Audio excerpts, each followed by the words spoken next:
It says meeting is now streaming live on YouTube on my screen. Are we ready? We are now live. We are good to go. Okay. So welcome to the Recreation Committee meeting. It's 5 p.m. Monday, September 14th, 2020. We are meeting virtually due to the COVID-19 situation, as we have been. The public is able to join us live and also see this recorded. I'll call the meeting to order, acknowledge the press and the public have been duly notified in accordance with the Freedom of Information Act.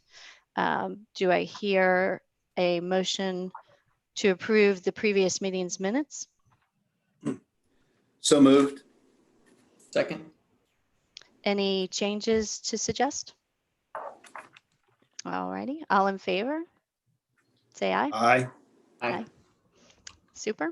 Let's move on to citizens' comments. We have, I think, 3. We had a last minute addition, so I will trust Nicole, our clerk, you will read those for us, correct? Yep, no problem. The first is from Judy Laborowski of Mount Pleasant. Tidal wave needs to stay on IOP. The second comment is from Carol Spicuzza of 8A Mariners Walk. Save tidal waves water sports. We have enjoyed rentals from this company many times and would hate to see them leave. And lastly, Monica Pelletier, 16 Willis Way. I have been concerned for some time that the city is using Roundup / I'll say this incorrectly, glyphosate herbicide on cute grounds. Several recent court rulings have found that continued use by groundskeepers cause cancer. If for no other reason than for fear of litigation against the city, I urge IOP to discontinue use of glyphosate for the safety of our city staff and our community. Organic products have been shown to be very effective. Here's a great video about organic use, and she lists a YouTube link. I would love to see IOP take steps towards a chemical-free community. There is even a nonprofit organization dedicated to helping cities across the country. I'm happy to help assist on the communication and transition as well. And she lists the website link for nontoxicneighborhoods.org. And that is the end of your public comments. Super. Thank you for reading through those. We'll move on to departmental report with our Recreation Director, Paige. Okay, you should have a copy of the report in front of you. We've been quite busy, and September is proving to be a very busy month for us. We are reaching out for some coastal education programming, and we hope to do some of those education classes either by Zoom or in person. Details are continuing, and we'll finalize those soon. We also reached out to Clemson University regarding a workshop for a community rain garden, but currently Sue Watts, who is the garden educator, they're all working from home, and the university has banned all travel at this time, but she'll communicate a little bit later, and we'll try to make that happen too. Super. Our dog obedience classes start back up tonight.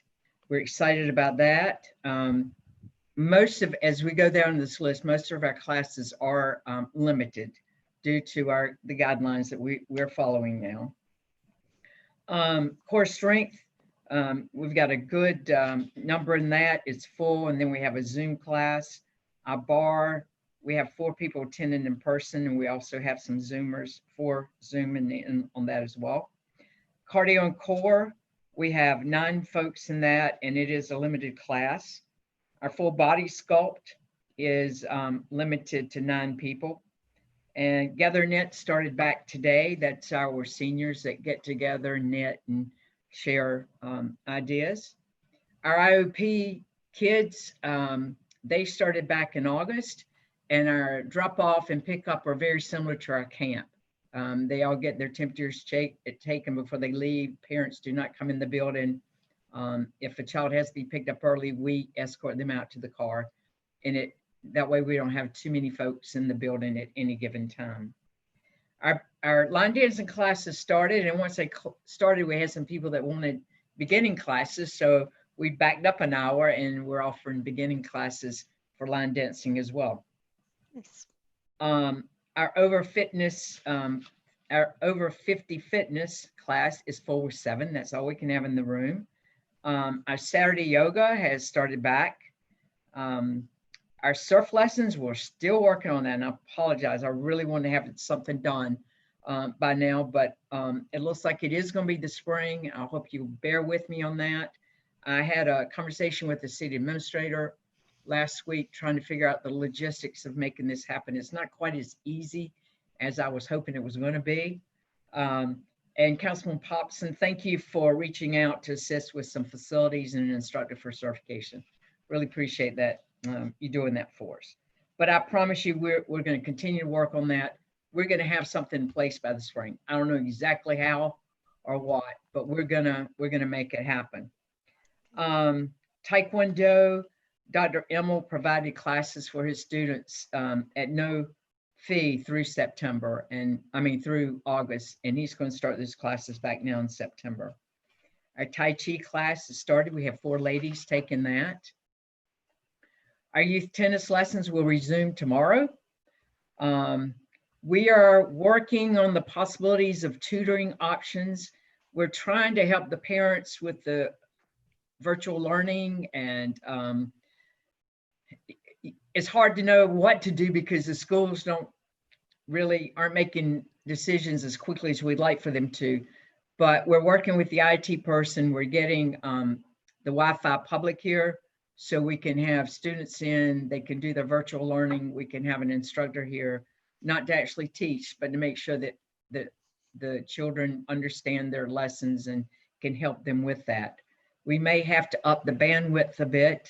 And the city administrator is working with me to make that happen as well. I understand that bandwidth problem, having someone zooming to school right now, so. Exactly. So, we're looking probably anywhere from 10 to 12 at any given time. So we're going to have a decent amount. You probably saw on Facebook this weekend, we're going to try a recess. We understand that the children get a recess break. So we're just throwing it out there to see what happens. It might not be the right time. If it isn't the right time, then we'll try a different time, or we'll have 2 different times. I just think it's important that children get out and they get the recess, they get away from the keyboard, and I think it's very important for their education, for their health, to have that time. So we're going to try to reach out and meet that need as well. Super. Our wood carvers started back last week. We're currently working on a new e-newsletter to get some of that information out, to talk about the yard sale this weekend, etc. Our special events, like I said, our yard sales is Saturday. We reduced the number. Not everybody's going to participate, so we're going to be able to space the vendors a little bit. But I think we'll be fine because they're usually spaced pretty well. But we're going to try to have that. As you know, the Connect to Run and Walk was canceled this year, but all the money that they raised, which is right at $50,000, is still going to go to the local charities, and they're going to make sure that they are the charities that serve the population here in the Charleston area. A quick question about that. That 50,000, is that all sponsor money, or are there some people who still had registered and their fees will go towards the event, or how does that shake out? The folks that registered, most of them have agreed to just roll it over to next year. Oh, that's right. I think 3 or 4 asked for a refund, but overall, most of them are okay with rolling it over for next year. Right. Okay, good. But the 50,000 is totally sponsorship funds. Oh, okay. That's no registration fee. Okay, gotcha. The Keen Edge program, we're starting back in October. I think we probably talked about that last month. We typically start in September, but we thought we'd give it another month. We are working on a box lunch for them. We're not going to do cover dish. We're asking them not to bring any food. We've reached out to a couple of vendors to provide a box lunch for them. Good call. Yeah. Ghostly Tide Tales is still scheduled for Friday, October the 23rd. We thought we'd mix it up a little bit this year. We've asked for some of the performers from Crab Pot Players to tell stories.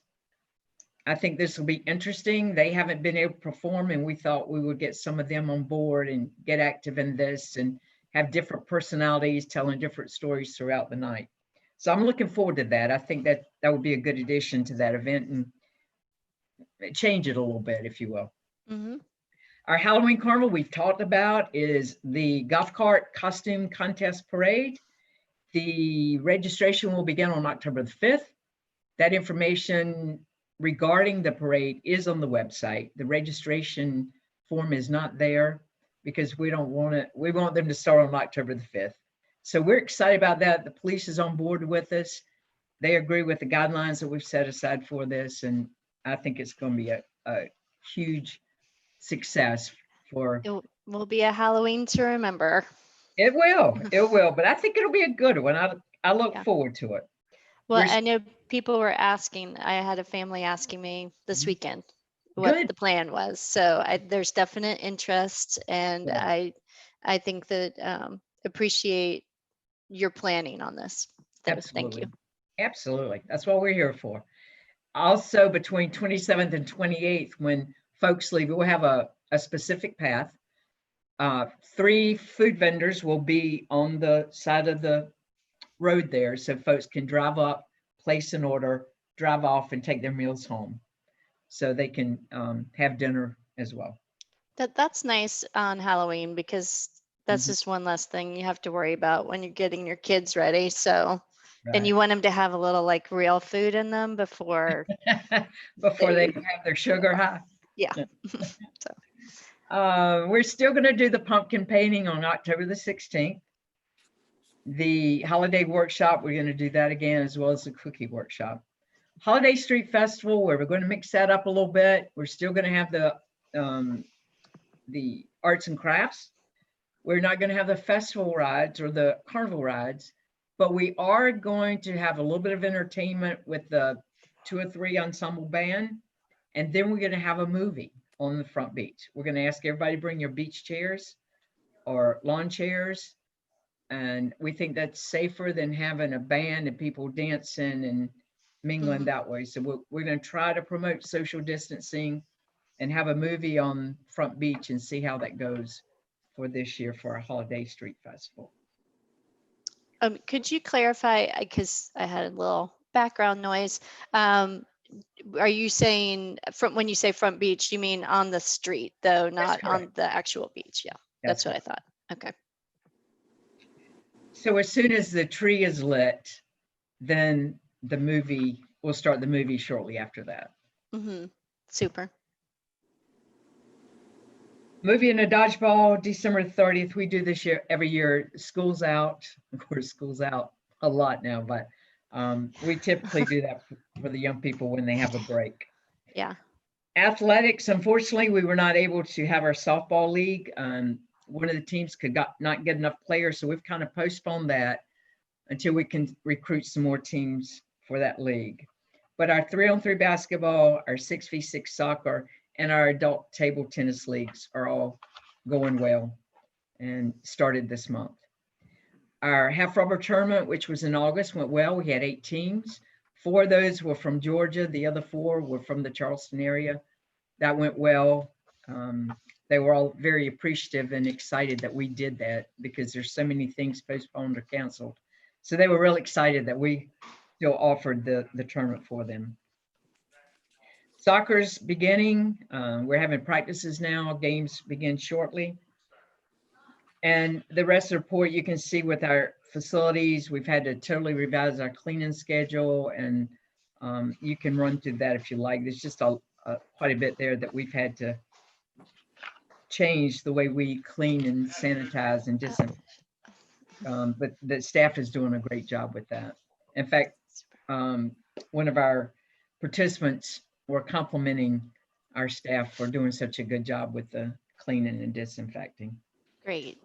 We also, I think I told you, but I can't remember, we did develop a Facebook page for the recreation department, separate from the city. I think that's going well.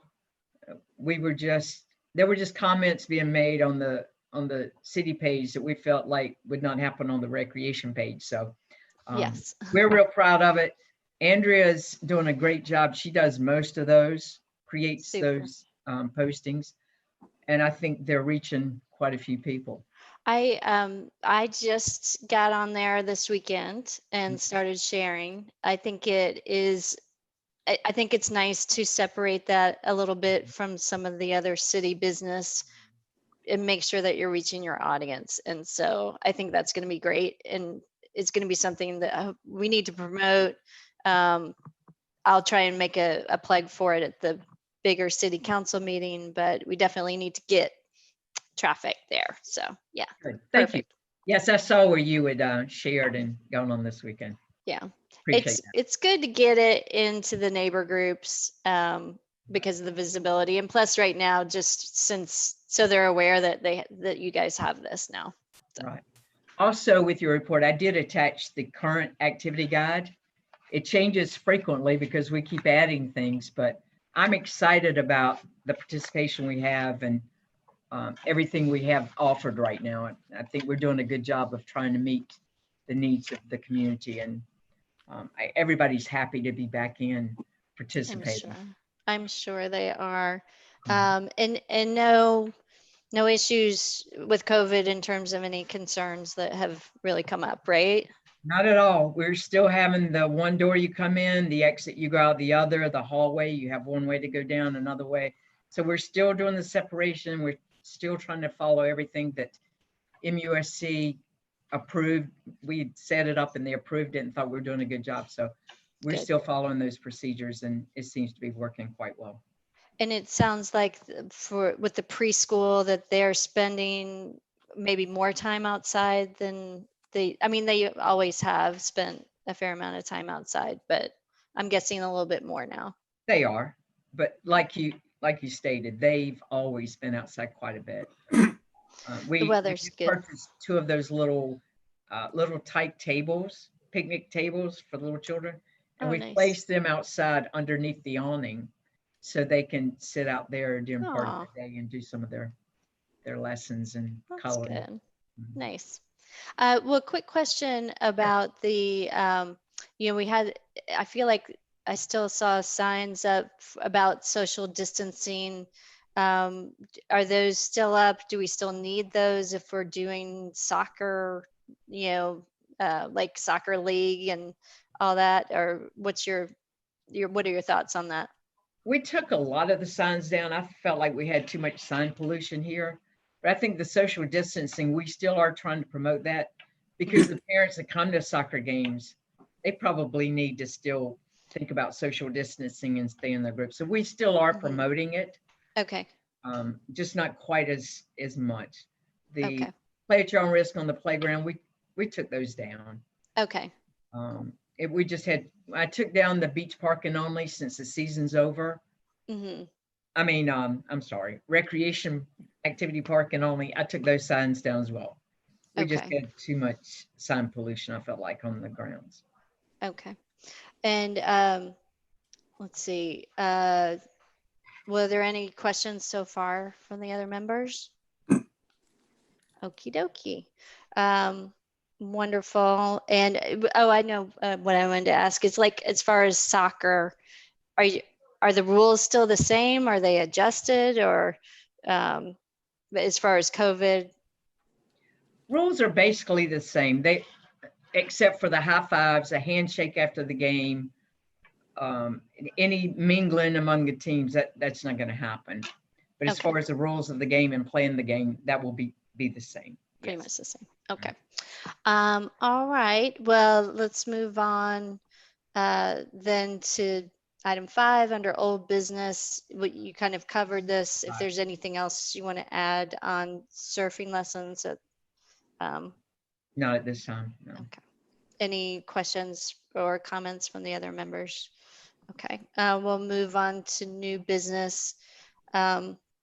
Recreation Department support for senior citizens during the COVID-19 crisis, which we've touched on. But if you want to speak to that some more about the different things that you're doing with teenagers and that kind of thing. Sure. I actually kind of chuckled when I saw that question from you because most of our fitness classes are probably 50% seniors. Are 55 they? and older. Oh, okay. But we did run the numbers, and of all the classes we have, this includes adult tennis, table tennis, taekwondo, yoga, tai chi, etc. 32% of them are all seniors, How do we classify seniors? 55 and older. Okay. Oh, Yes, that seems so young. it's young, isn't it? It's 55 younger every doesn't day.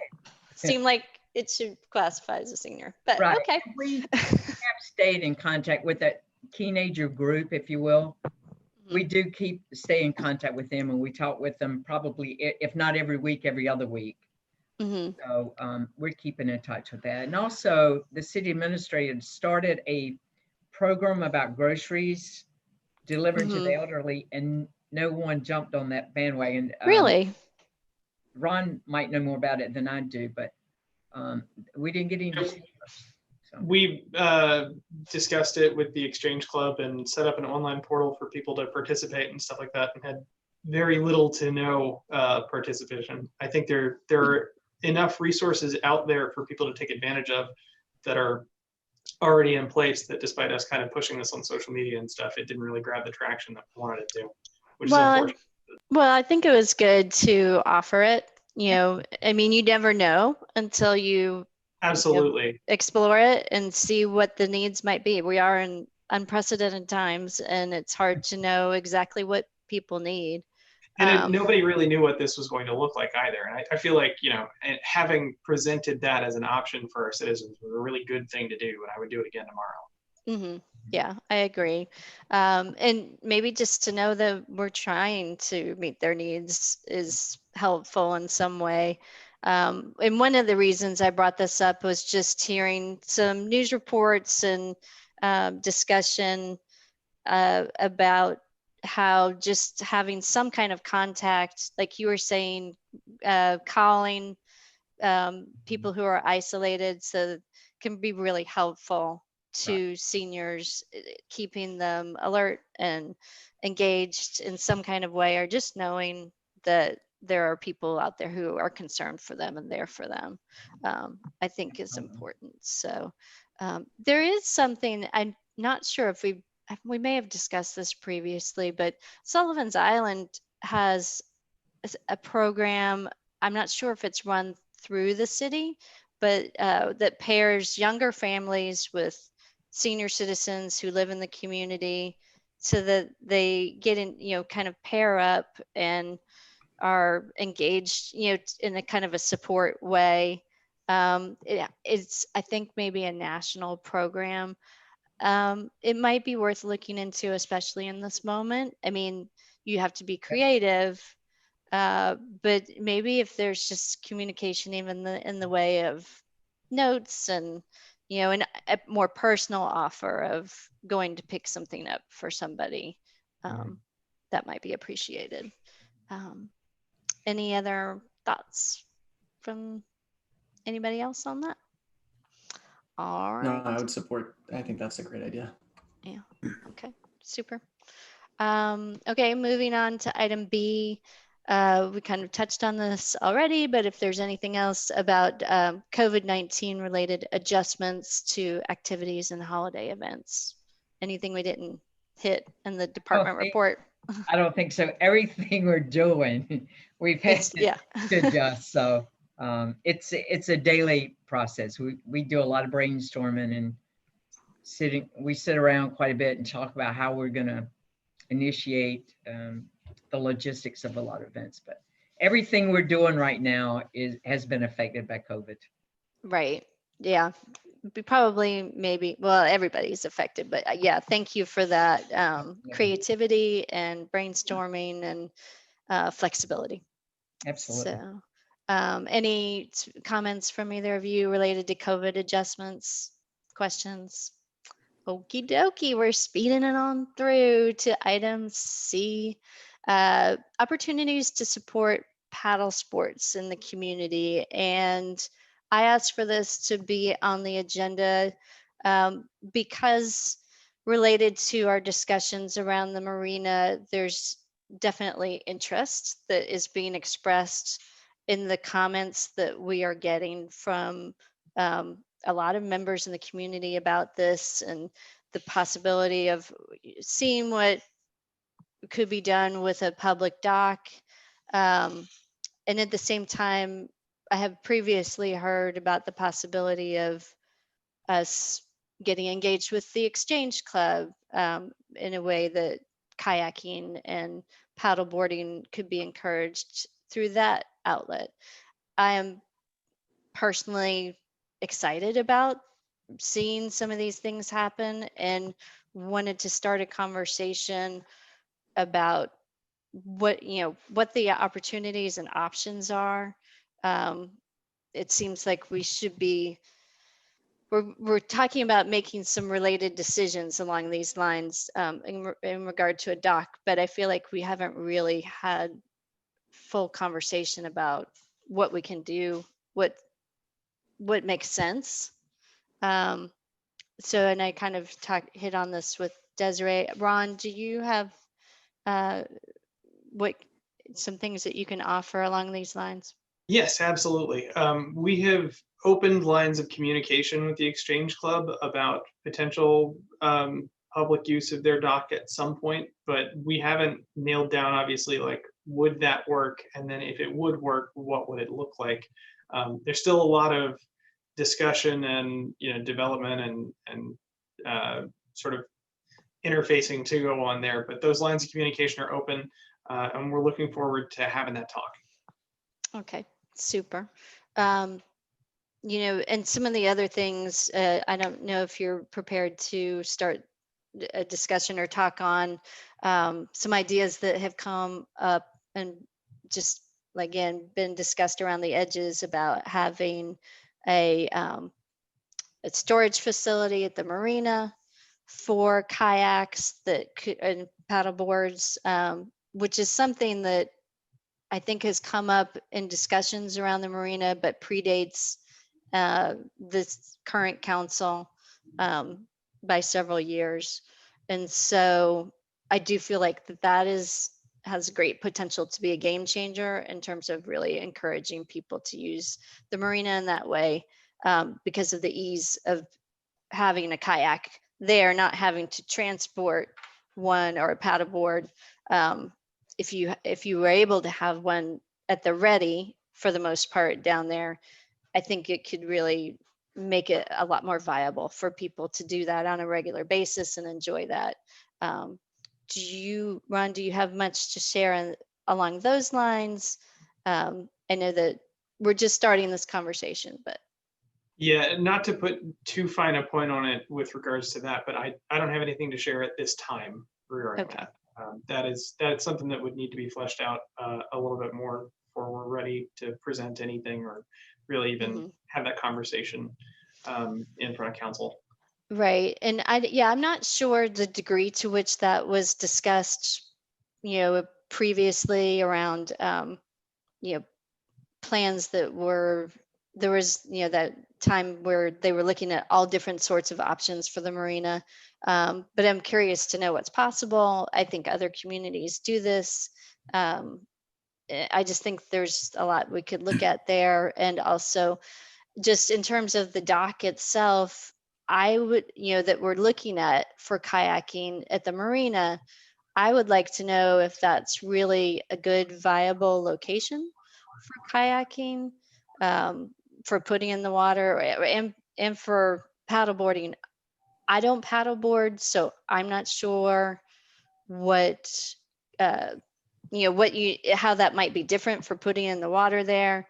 And I'm not sure what we can do to maybe reach out and also discuss with Coastal Expeditions could potentially help us, or other people in the kayaking community and paddle sports community could help us to know if it's not the way it would need to be, what would we need to do to make that a place where that's viable for putting in the water. Thoughts from the rest of the committee about just starting this conversation and what you might be curious about to know along these lines? Councilwoman Smith, I think if you're talking about storage for paddleboarding, paddle boards or kayaks, that might need to go to your real property committee Mhm. because they're doing the planning and the layout of the marina. So I would Right. suspect that would probably be part of their committee. I think, if I'm not mistaken, there's paddle boarding lessons there now, and maybe Yeah. kayaking. And I certainly would hate to see the city go in competition with something that's already there. Right. Well, although, I mean, I think there may be some possibilities for teaming up in some ways. I think I would like, one of my things too is really to know, is that viable? And of course, that could be also a real property discussion as well. And we actually, Councilmember Popson is on that committee, and I don't know if you guys have maybe had some more discussion on this that I'm not aware of. We haven't had that discussion about any kind of kayak or paddleboard storage, if you would. However, I'm more than willing to, throw that out as a, discussion point, next meeting or so. Just for the record, and I'm on the record of saying that I don't think that the tidal wave dock is the perfect place for fishing and swimming and paddle boarding and kayaking because of all of the boat traffic that goes through there. I go up and down the intercoastal a ton of times, and even though it's a no wake, it's real busy. And Mhm. then they pulled the no wakes up during the off season, and it gets really crazy. So it's kind of a dangerous place, but I guess that's for another discussion for another day. Councilmember Moy, do you have? Yeah, I mean, nothing major. I don't know. I think it's good to have the discussion, but my comment's fairly vanilla in that, we know that we have a large community that likes paddle sports. And so I think anything that we can do, both from the recreation standpoint, as well as the whole council, to help encourage and create more accessibility, all of those things are good. So whether that's creating storage, whether that's, I don't know that the recreation department could help with transport, but I don't know. I mean, I guess I would support any creative ways that we could, again, I think our goal, and one of our big goals in the recreation committee is helping our community exercise and be fit and be outdoors. And so anything that we can do to support that, certainly I'm in favor of. Without getting too specific, I think there's a lot of Right. questions, and I think we heard that from Norma Jean and from Ron. So Mhm. Totally agree. Thank you. I think one reason too, clearly there's a little crossover here with real property committee issues. But if we're also talking about maybe having a little more global support that would include the Exchange Club, I feel like there's the recreation committee could just help be a voice and look at the bigger picture potentially. And maybe see from either a programming or teaming up with the businesses that are at the marina that are providing paddle sports, just how we can make this encourage this as much as possible. Paddle sports are, I think, a great way for people to exercise, but it's also a friendlier to the environment. And so provides access to the water without being as noisy or potentially polluting as much. So there's a lot of good reasons to support it. Questions that I would like to see staff looking into would be around the dock. If this conversation isn't coming up as much, I mean, I personally want to know, is that dock a viable place for paddle sports? What are the pros and cons? I know that they're next door to Coastal Expeditions, but Coastal Expeditions has I think the advantage of being on the corner there so that people could more easily get into Morgan Creek, I suspect, than they can from the tidal wave dock if they're kayaking. So I would really like to have some, I would say, objective look at whether that makes sense, and also what would need to be done to the dock for that to make sense. So those are some of my questions, and then I'll look forward to hearing more about what the possibilities are with the Exchange Club, and maybe if to reach out to the paddle sports businesses and see what they might be interested in teaming up with the city on. All right. Anybody else want to add anything? We can certainly look at it. I think that, in my opinion, I'm not sure if you're familiar, but I was a waterfront director for 13 years in North Myrtle Beach, and I would hesitate putting motorized watercraft in with paddle boards. I mean, that's a huge Mhm. liability. I think if we're going to partner with someone, it probably should be the Exchange Club. I think that's the water's a little bit quieter there. It might be safer. I would not rest well if we were doing something at the Tidal Wave dock with Now, paddle boards. are you thinking along, like, are you nervous about programming there, or just in general nervous about anyone putting in there? I would be nervous anyone putting in there with the boat Mhm. traffic that we have there. I just don't know that it's that safe with all the boats and jet skis. Mhm.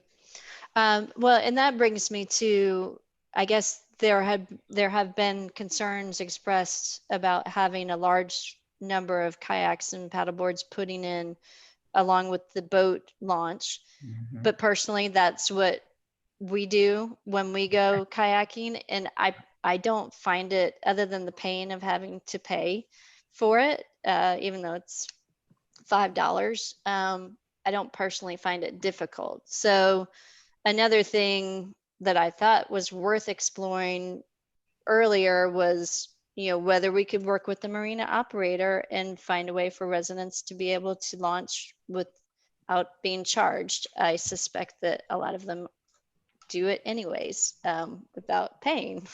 But I think that's another possibility. Although in my discussion with Desiree about that, she said there were concerns about the safety of that as well. But if we eliminate, I guess in the end, I want to see what we can do to make paddle sports viable for residents without having to pay. So that's my end goal. All right, let's move on to item D, landscaping practices and related chemical use at the rec center. Okay, we do not use any more chemicals than we have to. We do not use Roundup itself. The biggest danger of the chemical in Roundup is to the person spraying it, more so than it is the folks.